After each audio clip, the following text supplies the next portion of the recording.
Hi there, Andre here from Peak Motorcycles. I'm here on the KTM stand at Motorcycle Live 2021.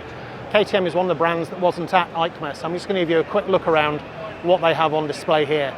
Now, one of the bikes I thought might turn up at some point, but isn't here and probably doesn't exist yet, is the RC490. They do have a 390 though, so I'm going to start off with that and give you a quick look around. So this is the RC390 sports bike. I mean, it's not very big.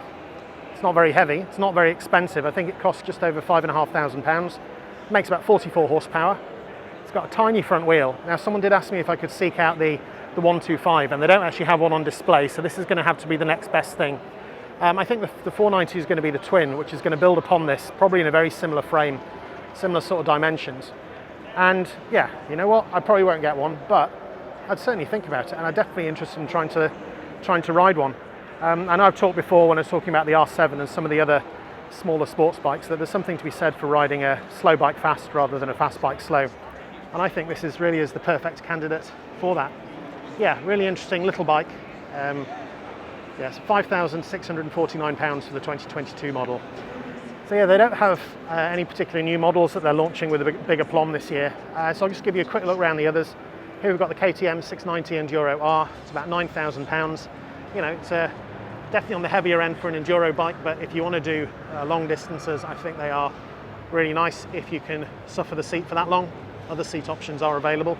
You know, they're definitely one of the more practical bigger bikes for this sort of riding.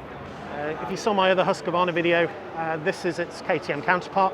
This is the 890 Adventure. I don't know, it's difficult to tell, I suppose. If I see them side by side, it'll be easier to make a call.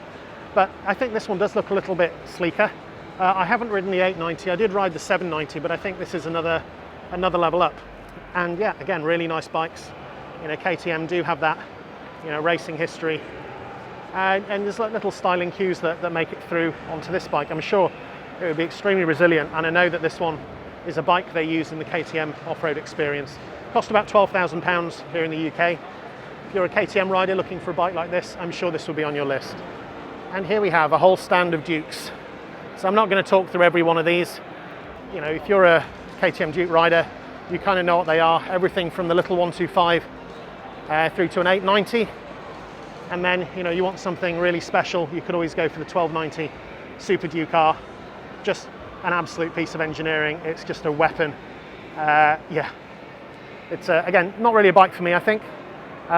Everyone I know that's ridden one has said that they are just brilliant. They're just nutter bikes. They just are so fast. So not loud, but they sound fast. They look fast. They are fast. If you like spending a lot of time on a back wheel, and you've got the skills to control it, and you've got £16,000 to spare, then yeah, I'm sure this is already on your shopping list.